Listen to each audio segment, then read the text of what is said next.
पिछले एपिसोड में हमने देखा कि सी मरमेड क्लैन से यूहो यहाँ अपने साथियों के साथ मिलकर फाइट कर रहा था। इस फाइट में सी मरमेड क्वीन काफी ज्यादा ताकतवर थी, उससे रोकना लगभग नामुमकिन था। इसलिए हम देखते हैं कि मिस टांगुटोंग ने भी एक पावरफुल स्किल को एक्टिवेट करना शुरू कर दिया, जिसे बीच में रोकने के लिए सी मरमेड क्वीन उस पर हमला करने की अपनी पूरी कोशिश कर रही थी। लेकिन दूसरी तरफ यूहो भी अपने सारे के सारे सोल स्पिरिट्स के साथ मिलकर सी मरमेड क्वीन को रोकने लगा। ये सब करते हुए यूहो बहुत ही बुरी तरीके से इंजर्ड हो जाता है और इससे पहले कि सी मरमेड क्वीन यहाँ यूहो की जान ले पाती, तभी अचानक हम देखते हैं कि मिस टांगुटोंग ने वहाँ पर सी गॉड को समन कर लिया था। सी गॉड तांगसेंग आते ही हर एक चीज को फ्रीज कर देता है और चूंकि ये सब लोग सी गॉड तांगसेंग की रिस्पेक्ट करते थे, बल्कि वो तो पूरे के पूरे समंदर का गॉड है, इसलिए हम देखते हैं कि सी मरमेड क्लैन वाले फन से यहाँ सी गॉड तांगसेंग के सामने झुक गए। जहाँ तांगसेंग अपनी पावर का इस्तेमाल करते उनके दिल से नफरत को हटा देता है। साथ ही साथ वो उनसे कहता है ये दोनों इंसान तुम्हारी मदद कर सकते हैं। ये कहने के बाद तांगसेंग वहाँ से चला गया। सी मरमेड क्वीन भी यूहो और उसके दोस्तों से माफी मांगती है। इसके बाद वो उन्हें अपने पैलेस ले आई, जहाँ वो सब कुछ बता देती है कि कैसे एक इविल सोल मास्टर ने उसकी बेटी की सोल को कैप्चर कर लिया था और उसके बाद से उन्हें इंसानों से नफरत होने लगी। जहाँ वो प्रिंसेस लिया को बचाने के लिए यूहो से मदद मांग रहे थे, यूहो भी उसकी पास मेमोरीज में जानकर देखने लगा कि उस इविल सोल मास्टर ने प्रिंसेस लिया के साथ क्या किया था।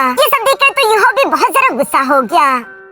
अब आगे तो नेक्स्ट एपिसोड की शुरुआत यहाँ पर बिल्कुल उसी सीन से शुरू होती है, जहाँ यूहो ने प्रिंसेस लिया की सारी मेमोरीज देख ली थी। जिसके बाद यूहो धीरे से नीचे की तरफ आने लगा। सी मरमेड क्वीन भी ये देखकर यूहो के पास आकर सवाल करते हुए पूछती है कि क्या मेरी बेटी को बचाने का कोई रास्ता है। इस पर यूहो जवाब देते हुए कहता है कि उसके सोल ओरिजिन को बुरी तरीके से डिस्ट्रॉय कर दिया गया, उसकी हाफ सोल को उसकी बॉडी से निकाल दिया गया है, इवन कि उसकी सोल सी भी सोल पावर से ड्राई हो चुकी है, यानी कि उसे बचाने का कोई रास्ता नहीं। ये सुनकर तो सी मरमेड क्वीन को एक झटका लग गया था। वो बहुत ज्यादा उदास हो गई थी। वो असल में ये बात जानती थी कि यूहो जो भी कह रहा है वो सच है। शुरू से वो इस बात को जानती थी, लेकिन वो बस इसे एक्सेप्ट नहीं करना चाहती थी। दूसरी तरफ यूहो अपनी बात को कंटिन्यू करते हुए बताता है कि जिस इविल सोल मास्टर ने प्रिंसेस लिया के साथ ये सब कुछ किया था, उसका नाम वानहुन डोलू है, जिसे मिस टांगुटोंग और मैंने यहाँ आने से पहले ही जान से मार डाला था। और प्रिंसेस लिया की रिसेंटमेंट सोल भी उससे लेकर मैंने प्यूरिफाई करते हुए आजाद कर दी थी, यानी कि अब प्रिंसेस लिया जब ये दुनिया छोड़कर जाएगी तो वो तकलीफ में नहीं रहेगी। मैं सिर्फ मैं इतना ही कर पाया, जो सुनकर यहाँ सी मरमेड क्वीन यूहो का शुक्रिया अदा करती है, यानी कि यूहो कहना चाह रहा था कि अब प्रिंसेस लिया शांति के साथ मर सकती है। दूसरी तरफ यहाँ दूसरी सी मरमेड प्रिंसेस यूहो से सवाल करते हुए पूछती है कि तुम्हारे पास कोई न कोई रास्ता तो होगा प्रिंसेस लिया को बचाने के लिए। सी गॉड ने कहा था कि तुम हमारी मदद कर सकते हो और गॉड झूठ नहीं बोलते। जिस पर यूहो जवाब देते हुए कहता है कि हाँ एक रास्ता तो है, असली सोल स्पिरिट सीक्रेट टेक्निक, जिसका इस्तेमाल करते हुए प्रिंसेस लिया को अपना सोल स्पिरिट बना सकता हूँ, जिसके बाद वो मरेगी नहीं जिंदा रहेगी। ये सुनकर यूहो के सारे सोल स्पिरिट्स हमें सर हिलाते हैं, लेकिन यूहो बताता है मुश्किल बात तो ये है कि ऑलरेडी प्रिंसेस लिया की हाफ सोल उसकी बॉडी से जबरदस्ती निकाली गई, वो भी एक इंसान के हाथों, जिसकी वजह से प्रिंसेस लिया अब इंसानों से नफरत करती होगी। और इस टेक्निक के दौरान अगर मैंने जबरदस्ती की तो हो सकता है कि मेरा सोल सी कोलैप्स कर जाए और मैं मारा जाऊं। मिस टांगुटोंग भी यूहो की बातें सुनकर जवाब देते हुए कहती है कि एक सोल स्पिरिट बनाने के लिए ह्यूमन और बीस्ट दोनों का कंप्लीटली एग्री होना और एक दूसरे पर ट्रस्ट करना जरूरी है, वरना ये प्रोसेस नहीं हो सकता। यूहो तुम्हें ये रिस्क नहीं लेना चाहिए, ये बहुत ज्यादा डेंजरस है, तुम इस तरह से मारे जाओगे। मिस टांगुटोंग की बातें सुनकर यूहो जवाब देते हुए कहता है कि खतरनाक है, मैं ये जानता हूँ, लेकिन वानहुन डोलू ने सी सोल बीस्ट को नुकसान पहुँचाने की हिम्मत की। वो एक इंसान था, आखिर इंसानों पर सी सोल बीस्ट द्वारा एतबार कैसे कर पाएंगे। मुझे ये उधार यहीं पर चुकता करके सब कुछ सेटल करना होगा। इस हिसाब को चुकता करने के लिए सिर्फ मैं प्रिंसेस लिया की जान नहीं बचाऊंगा, बल्कि सारे के सारे इविल सोल मास्टर्स को भी अपने हाथों से जान से मार डालूंगा। मैं यूहो कसम खाता हूँ कि होली स्पिरिट चर्च मेरे हाथों तबाह होगा। यूहो की ये बातें सुनकर सी मरमेड क्वीन भी यूहो से कहता है कि तुम सोल स्पिरिट बनाने का प्रोसेस शुरू करो, इसका रिजल्ट जो भी होगा हम उसके लिए तैयार है और इसके बाद से तुम हमेशा हमारी सी क्लैन के दोस्त रहोगे। जो सुनने के बाद यूहो भी धीरे धीरे से प्रिंसेस लिया की तरफ बढ़ने लगा, जहाँ वो गॉड इलेक्ट्रोलक्स की पावर को एक्टिवेट करते हुए फिर से सोल स्पिरिट फॉर्मेशन बना देता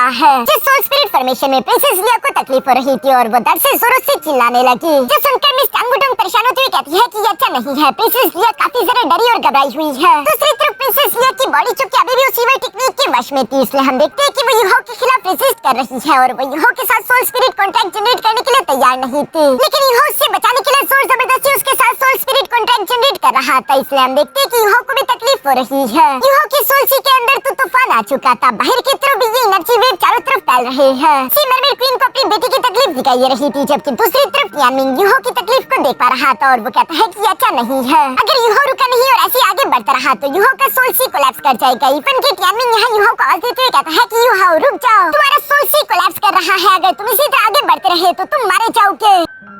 लेकिन यूहो दूसरी तरफ रुकने का नाम नहीं ले रहा था, वो लगातार मंत्र को परफॉर्म करते हुए प्रिंसेस लिया के साथ सोल कॉन्ट्रैक्ट जनरेट करने की कोशिश कर रहा है। साथ ही साथ यूहो कह रहा था कि वानहुन डोलू का हिसाब मुझे चुकता करना होगा, इसलिए मुझे प्रिंसेस लिया की जान बचानी ही है, चाहे मुझे उसके लिए कोई भी कीमत क्यों ना चुकानी पड़े। सी मरमेड क्वीन भी ये सब देख रही थी, तभी अचानक हम देखते हैं कि यूहो ने प्रिंसेस उसकी बॉडी से बाहर की तरफ निकाल लिया। लेकिन यूहो ने जैसे ही प्रिंसेस लिया की सोल को उसकी बॉडी से बाहर निकाला और चूंकि यूहो ने ये उसकी मर्जी के खिलाफ किया था, सोल स्पिरिट कॉन्ट्रैक्ट में ऐसा नहीं हो सकता था। ये सोल स्पिरिट कॉन्ट्रैक्ट के खिलाफ है। इसी वजह से हम देखते हैं कि अचानक ये सोल स्पिरिट फॉर्मेशन चकनाचूर हो गई। यूहो खून की उल्टियां करने लगा। दूसरी तरफ प्रिंसेस लिया की लाश भी फन से जमीन पर आ गिरती है। सिमरमर क्वीन तो अपनी बेटी की बॉडी की तरफ बढ़ने ही लगी थी कि तभी अचानक मिस टांगुटोंग उनसे कहता है कि अभी आगे मत बढ़े, प्रोसेस खत्म नहीं हुआ। जो सुनकर वो दोनों अपनी जगह पर रुक जाती है। हम देखते हैं कि प्रिंसेस लिया की बॉडी से गोल्डन एनर्जी निकलने लगी, जो कि धीरे-धीरे ऊपर की तरफ आते हुए जख्मी यूहो के हाथ की तरफ आ जाती है और यूहो के हाथ पर एक मार्क चमकने लगा, जिसे देखकर तो सिमरमर क्वीन की आंखों में आंसू आ गए थे। दूसरी तरफ सिमरमर प्रिंसेस अपनी मॉम से सवाल करते हुए पूछती है कि आखिर वो क्या है। इस पर सिमरमर क्वीन जवाब देते हुए कहता है कि वो है द मरमेड ब्लेसिंग। सिमरमर क्वीन का ये कहना ही था कि तभी अचानक हम देखते हैं कि उस मरमेड ब्लेसिंग की वजह से यहाँ प्रिंसेस लिया की बॉडी से उसकी सोल निकलकर धीरे-धीरे एक जगह पर इकट्ठा होने लगी। उस सोल के आसपास एक रेड कलर की सोल रिंग भी थी, जो कि 1 लाख साल पुराने सोल बीस्ट की होती है। यूहो ये देखकर खुश होते हुए कहता है कि आखिरकार काम बन गया, क्योंकि यूहो के हाथ पर लगी हुई मरमेड ब्लेसिंग की वजह से प्रिंसेस लिया ने यूहो को पहचान लिया और वो यूहो की सोल स्पिरिट बनने के लिए तैयार हो गई। क्योंकि प्रिंसेस लिया अपनी मनमर्जी से अब यूहो की सोल स्पिरिट बनने के लिए तैयार हो गई, इसलिए वो फरस से जाकर उसकी सोल सी के अंदर समा जाती है। जिसके बाद यूहो भी फरस से अपनी जगह पर कल्टिवेशन करने के लिए बैठ गया और वो अपनी बॉडी के अंदर मौजूद प्रिंसेस लिया की सोल को एक सोल स्पिरिट में कन्वर्ट करना शुरू कर देता है। वहीं की तरफ सिमरमर क्वीन ये सब देखते हुए कह रही थी, तो इसका मतलब यूहो ने जब प्रिंसेस लिया को आजाद कराया था और उसके रिजाइनमेंट सोल को प्यूरिफाई करके आजाद किया, तो तब प्रिंसेस लिया ने यूहो को ये मरमेड ब्लेसिंग दी होगी। ये mermaid blessing sea mermaid clan की once in a lifetime opportunity है, जिससे भी सी मरमेड ब्लेसिंग मिलेगी वो हमेशा के लिए सी मरमेड क्लैन का दोस्त बनकर रहेगा। सारे के सारे सी मरमेड्स उस पर अंधा भरोसा कर सके हैं। मिस टांगुटोंग भी ये सब सुनकर अपने मन ही मन में खुश हो रही थी और वो कह रही थी कि यूहो ने उस वक्त उन रिजाइनमेंट सोल स्पिरिट्स पर रहम दिखाया। यूहो की रहम की वजह से आज उसकी और प्रिंसेस लिया दोनों की जान बच चुकी है। दूसरी तरफ यही पास में मौजूद सी मरमेड क्वीन तो अपनी बेटी के लिए फिक्रमंद हो रही थी और वो सवाल करते हुए पूछती है क्या प्रिंसेस लिया कैसी है। इस पर मिस टांगुटोंग जवाब देते हुए कहती है कि प्रिंसेस लिया की सोल पावर काफी ज्यादा कमजोर थी, जिसकी वजह से जब वो सोल स्पिरिट बनी तो उसका स्पिरिट फॉर्म काफी ज्यादा अनस्टेबल था। इसलिए प्रिंसेस लिया को अब यूहो की सोल सी के अंदर कुछ दिन गुजारने होंगे ताकि वो यूहो की सोल पावर का इस्तेमाल करते हुए खुद की स्पिरिट को स्टेबल कर सके। मिस टांगुटोंग की कहने के बाद सीन शिफ्ट होकर दूसरी तरफ यहाँ जंग के मैदान पर आ जाता है, जहाँ हम लोग तियानहुन एम्पायर की तियानलिंग सिटी को देखते हैं। सनमून एम्पायर ने तियानहुन एम्पायर की सिटी पर भी हमला कर दिया था। ये तियानहुन एम्पायर की आखिरी वो सिटी थी जहाँ डोलिंग एम्पायर के साथ मिलकर तियानहुन एम्पायर को प्रोटेक्ट किया जा रहा था। चारों तरफ आग ही आग। प्रिंसेस वीना अपने सोल्जर्स के साथ यहाँ सिटी वॉल्स पर मौजूद है। नीचे की तरफ सनमून एम्पायर के सोल्जर्स भी अपने सोल गार्ड स्टोर्स के साथ मौजूद थे, जिनके कैप्टन ने हमला करने का ऑर्डर दे दिया था। दूसरी तरफ प्रिंसेस वीना भी ये देखकर अपने सोल्जर्स को ऑर्डर देते हुए कहती है कि हमला करो, हमें तियानहुन एम्पायर को प्रोटेक्ट करना है। तियानहुन एम्पायर के लिए प्रिंसेस वीना और उनके सोल्जर्स अपनी पूरी जान लगा देते हैं, जहाँ पर हम देखते हैं कि प्रिंसेस वीना पीछे नहीं हटती बल्कि वो अपने सोल्जर्स के साथ नीचे मैदानी जंग में उतर आई। यहाँ अपने घोड़ों पर सवार सीधे आगे बढ़ते हुए ये लोग सनमून एम्पायर के सोल्जर्स को जान से मारने लगे। सनमून एम्पायर के सोल्जर्स भी ये देखकर फिर से पीछे की तरफ भागने लगते हैं। देखकर ऐसा लग रहा था जैसे कि सनमून एम्पायर जंग को हार रहा हो, लेकिन असल में ये सब कुछ तो उनकी चाल थी, जिसकी मास्टरमाइंड कोई और नहीं बल्कि मिस ऑरेंज थी और वो यहाँ पर ये सब कुछ जानबूझकर करा रही है। उसने जानबूझकर पहले अपनी एक छोटी सी आर्मी का टुकड़ा आगे की तरफ भिजवाया था ताकि दुश्मनों को लगे कि उनके जीतने का चांसेस है और वो अपने दरवाजे खोलकर खुद बाहर की तरफ आ जाए। जो करने के बाद चूंकि उनका डिफेंस कमजोर हो चुका होगा, उसके बाद मिस ऑरेंज अपने सोल्जर्स के साथ पूरी ताकत से हमला करेगी, जिसके बाद तियानलिंग सिटी के टिकने का चांस नहीं होगा। मिस ऑरेंज इसी प्लान के तहत यहाँ अपने वॉरियर्स से कहती है कि रैंक 9 और रैंक 8 के सोल इंजीनियर्स को हमला करने के लिए तैयार करो। दुश्मनों को चारों तरफ से घेर कर उनके आसपास सर्कल बना लो और उसके बाद अपनी पूरी ताकत लगाकर हमला करो। ये सुनकर उनके सारे सोल्जर्स यस मार्शल कहकर जवाब देते हैं। प्रिंसेस वीना को तो इस चाल की भनक भी नहीं थी। इसके बाद सीन शिफ्ट होकर सनमून एम्पायर में मौजूद ज़ू टियानलिन पर आ जाता है, जिसके सामने उसके आर्मी के बहुत सारे ऑफिशियल्स मौजूद थे और वो सब अपने घुटनों के बल बैठे हुए हैं और साथ ही साथ ज़ू टियानलिन के हाथ में एक रिपोर्ट थी जिसमें लिखा हुआ था कि पिछले कुछ दिनों में उनके अलग अलग सिटी पर लगातार हमले हुए और उनके कई सारे कैंप्स और सिटी को तबाह करके लूट लिया गया। पहले मिंगडू माउंटेन रेंज के कुछ कैंप्स पर हमला हुआ, उसके बाद ओक सिटी पर हमला करके उससे पूरी तरीके से लूट लिया गया और आखिर में ईस्टर्न सन सिटी पर हमला करके उसे पूरी तरीके से लूट लिया गया। यहाँ पर सनमून एम्पायर के बहुत सारे रिसोर्सेज थे, लेकिन हम अभी तक दुश्मन को ढूंढ या फिर खत्म नहीं कर पाए। इवन हमें तो ये भी अंदाजा नहीं कि आखिर दुश्मन हमारी इस रेटी तक घुस कैसे आया। इतनी बड़ी फोर्स आखिर हमारी नजरों से बच कैसे रही है। इस बारे में रिपोर्ट पढ़ के यहाँ ज़ू टियानलिन को काफी ज्यादा गुस्सा रहा था। वो इस रिपोर्ट को पढ़ते हुए गुस्सा होकर कहता है कि नालायको, आखिर तुम इस एम्परर के किस काम के हो। ये सुनकर एक एल्डर आगे की तरफ आते हुए कहता है कि योर मैजेस्टी, हमें माफ कर दीजिए, दुश्मन ने तब हम पर हमला किया जब हमारी आर्मीज और फोर्सेज इस वक्त एम्पायर के अंदर मौजूद नहीं है। वो जंग लड़ने के लिए टियानहुन एम्पायर गए हैं। दुश्मन ने भी इसी बात का फायदा उठाया, चूँकि हमारा अंदरूनी डिफेंसेस और कमजोर है, इसी वजह से वो घुसपैठ कर पा रही है। लेकिन दूसरी तरफ दुश्मन की मूवमेंट बहुत ही ज्यादा तेज है। मुझे तो ये समझ नहीं आ रहा कि आखिर इतनी बड़ी आर्मी इतनी ज्यादा तेजी के साथ एक जगह से दूसरी जगह मूव कैसे कर रही है। हम इस वक्त बुरी सिचुएशन में फंस चुके हैं। अगर हम मैदानी जंग से अपने सोल्जर्स को वापस एम्पायर में बुलवा ले ताकि हम लोग इन घुसपैठियों का शिकार कर सके, लेकिन ऐसा करने की वजह से मैदानी जंग में हम कमजोर पड़ जाएंगे। एक चीज को मैनेज करने के लिए दूसरी चीज खराब हो जाएगी। ये सुनकर एम्पायर उससे सवाल करते पूछता है कि काउंसलर आखिर तुम क्या चाहते हो, बताओ कि तुम्हारे पास क्या कोई प्लान है। जिस पर वो एल्डर जवाब देते हुए कहता है कि इस तरह के हालात में हमें सख्त कदम लेने होंगे। मैं चाहता हूँ कि हम अपने सबसे ताकतवर फोर्सेस को डिप्लॉय करके इस्तेमाल करें। उनके इस्तेमाल करने का समय आ गया। ये सुनकर तो स्काई डोलोफर से सामने की तरफ आकर ज़ू टियानन से कहता है कि एम्परर नहीं, प्लीज ऐसा मत कीजिएगा, ये सही वक्त नहीं और ये बहुत ही ज्यादा खतरनाक होगा। वो भी ये कह रहा था कि तभी अचानक एक सोल्जर भागता भागता फौरन से यहाँ एम्परर के सामने आ गया, जहाँ वो कहता है कि गॉड इज सो फार, यानी कि हमारी एम्प्रेस मिस ऑरेंज की तरफ से लेटर आया है।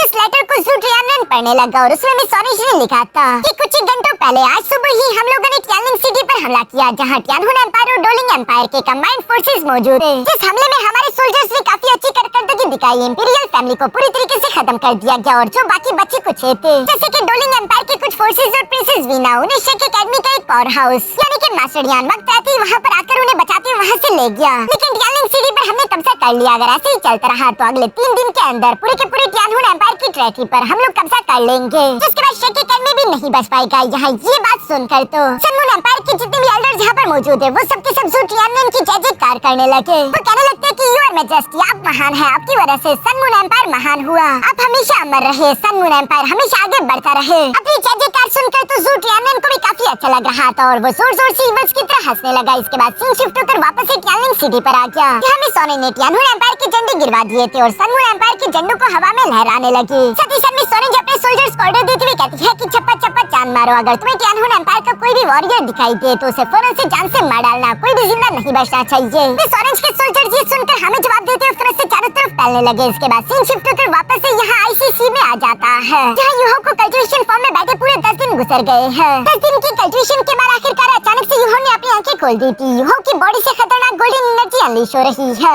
जो कि दूर दूर तक सी मरमेड क्लैन में सब लोग देख पा रहे थे। मिस टांगमुटोंग भी यूहो को होश में आते हुए देखकर फौरन से यूहो के पास आकर सवाल करते पूछते हैं कि यूहो तुम ठीक तो हो ना? मैं देखकर खुश हूँ कि आखिरकार तुम होश में आ गए और तुम्हारी मेडिटेशन खत्म हो गई, क्या तुम कामयाब रहे? जिस पर यूहो जवाब देते हुए कहता है कि हाँ, मैंने सिर्फ प्रिंसेस लिया को अपना सोल स्पिरिट नहीं बनाया, बल्कि साथ ही साथ मैंने उसकी रेड कलर की सोल रिंग को भी रिफाइन कर लिया है और मेरी 16 सोल रिंग पूरी तरीके से कंप्लीट हो गई। यूहो चूंकि एक सोल डोलू था जिसके पास वैसे तो 8 सोल रिंग्स होती है, लेकिन चूंकि यूहो के पास डुअल मार्शल सोल है, पर अगर हर एक मार्शल सोल की 8 सोल रिंग काउंट की जाए तो 2 मार्शल सोल की 16 सोल रिंग्स बनती है। और सिर्फ यही नहीं बल्कि यूहो बताता है कि मुझे साथ ही साथ 1 लाख साल पुराना राइट आर्म का सोल बोन भी मिल चुका है, जिसमें स्पिरिचुअल पावर को कंट्रोल करने की एबिलिटी है। यूहो बताता है कि मेरे सोल बोन का जो कंप्लीट सेट है वो पूरी तरीके से असेंबल हो चुका है। अब यूहो के पास 2 राइट आर्म के सोल बोन है, जबकि 1 लेफ्ट आर्म का सोल बोन, 1 लेफ्ट लेग का सोल बोन और 1 राइट लेग का सोल बोन। यूहो के बैकबोन पर सोल बोन की एक टेल भी है और साथ ही साथ यूहो के माथे पर एक थर्ड आई सोल बोन भी है, यानी कि यूहो के दोनों हाथों, दोनों पैरों, स्कल और इवन के बैकबोन पर भी सोल बोन्स है, जो कि सब लोग का एक कंप्लीट सेट बना देते हैं। ये यूहो को काफी ज्यादा ताकतवर कर रहे थे। साथ ही साथ हम यहाँ पर यूहो के 8 सोल रिंग्स भी देखते हैं, जिसमें 8वीं सोल रिंग 1 लाख साल पुरानी यानी कि रेड कलर की थी, क्योंकि प्रिंसेस लिया 1 लाख साल पुरानी सी मरमेड प्रिंसेस थी। यूहो जब ये सब कह ही रहा था तभी दूसरी तरफ हम देखते हैं कि सी मरमेड क्वीन और सी मरमेड प्रिंसेस धीरे से उसकी तरफ बढ़ने लगते हैं, जो देखकर यूहो कहता है कि प्रिंसेस लिया, अब तुम बाहर आकर अपनी मॉम और अपनी बहन से मिल सकी हो।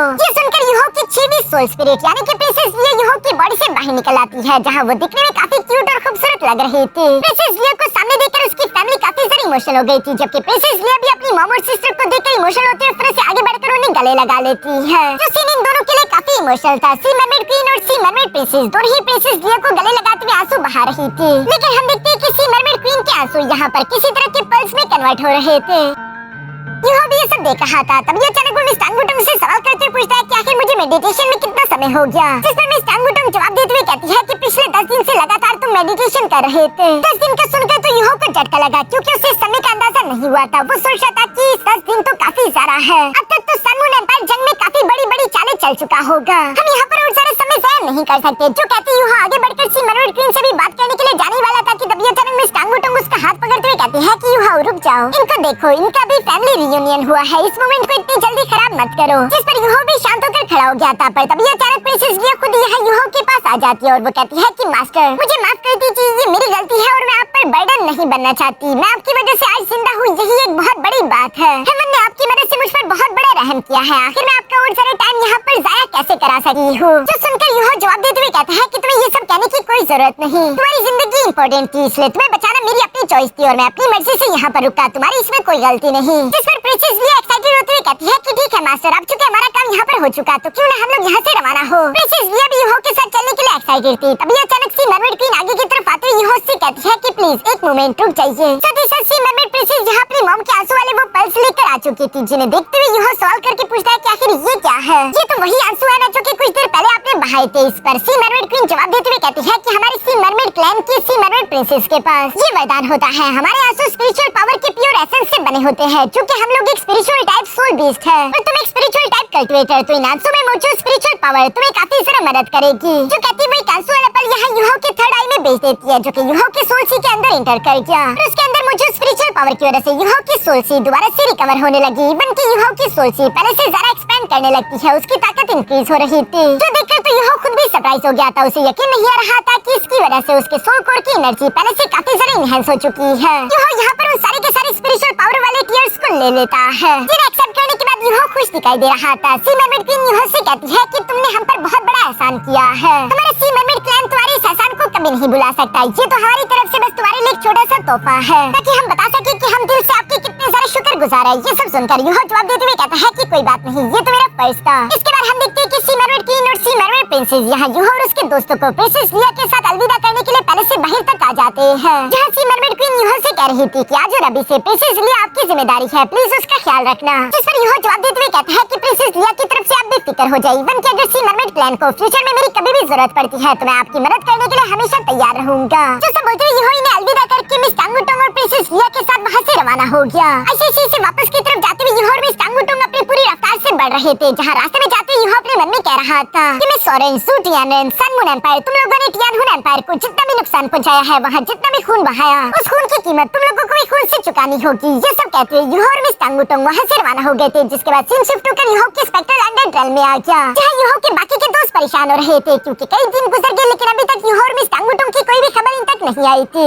ये लोग पूरी तरीके से तैयार यूहा और मिस टांगुटोंग का इंतजार कर रहे थे, जबकि हम देखते हैं कि वहीं पर मौजूद फेंग जुई चैन कल्टिवेशन करके अपने लेवल को ब्रेक थ्रू करने की कोशिश कर रहा था। अचानक उसकी बॉडी से काफी खतरनाक एनर्जी अनलीश होते हुए सीधे जाकर आसमान से टकराने लगी और आसमान से एक स्पिरिचुअल सोर्स सीधा आकर फेंग जुई चैन की बॉडी में एंटर हो जाती है, जिसके साथ ही फेंग जुई चैन का लेवल ब्रेक थ्रू हो गया। जो देखकर तो सू सेंशी खुश होते हुए कहता है कि फेंग जुई चैन आखिरकार तुमने कर दिखाया। दूसरी तरफ फेंग जुई चैन भी अपना लेवल ब्रेक थ्रू करने के बाद यहाँ सू सेंशी की तरफ आते हुए कहता है कि बड़े भाई, हाँ बेशक अपना लेवल तो मैंने ब्रेक थ्रू कर लिया है, लेकिन इस वक्त मेरे दिल में बेचैनी है और मैं जब तक किसी से फाइट ना कर लूँ ये बेचैनी खत्म नहीं होगी। मुझे अपने पावर्स को टेस्ट करने के लिए एक फाइट लड़नी है। जो कहती है फेंग जुई चैन ने फिर से अपनी तलवार बाहर की तरफ निकाल ली। जो देखकर सू सेंशी तो फिर से मिस जैंगनन का हाथ पकड़ते वहाँ से निकल जाता है। दूसरी तरफ मिस्टर वी भी फेंग जुई चैन से कहता है कि मैं तुमसे पहले भी लड़ चुका हूँ और दूसरी बार मुझसे लड़ने का तुम्हें कुछ खास फायदा नहीं होगा। ये सुनकर फेंग जुई चैन ब्रदर कीटो की तरफ देखता है, जहाँ ब्रदर कीटो कहता है कि मैं तो एक सोल इंजीनियर हूँ, मेरे साथ फाइट करने का आखिर तुम्हें क्या ही फायदा हो सकता है। क्योंकि फेंग जुई चैन के साथ कोई भी लड़ने के लिए तैयार नहीं था, इसलिए हम देखते हैं कि ज़्याओ ज़्याओ आगे की तरफ आते हुए कहती है कि मैं तुम्हारे साथ लड़ सकती हूँ। ये कहते हुए ज़्याओ ज़्याओ आगे की तरफ बढ़ने लगी। जो देखकर कीटो ज़्याओ ज़्याओ को रोकते हुए कहता है कि ज़्याओ ज़्याओ बेवकूफ मत बनो, यहाँ कोई मजाक नहीं हो रहा। फेंग जुई चैन का सोल इंटेंट बहुत ही जरा खतरनाक है, तुम उसे हल्के में नहीं ले सकती। जिस पर ज़्याओ ज़्याओ जवाब देते हुए कहती है कि कीटो, लगता है कि तुम भूल गई कि मैं भी 7 स्ट्रेंथ डेविल्स में से एक हूँ और तुम मेरी स्ट्रेंथ को कुछ जरा ही अंडर एस्टिमेट कर रही हो। जो सुनकर कीटो भी मुस्कुराते हुए कहता है कि हाँ तुमने सही कहा, मुझे तुम्हारी ताकत पर शक नहीं करना चाहिए था। ज़्याओ ज़्याओ तुम कर सकती हो, आगे बढ़ो, मैं तुम्हारे साथ हूँ। ये सुनते ही सामने की तरफ मौजूद फेंग जुई चैन अपनी डुअल स्पिरिट सोर्स के साथ अपनी पावर्स को अनलीश करने लगा। साथ ही साथ वो ज़्याओ ज़्याओ से कहता है कि ज़्याओ ज़्याओ ये मत सोचना कि तुम एक लड़की हो,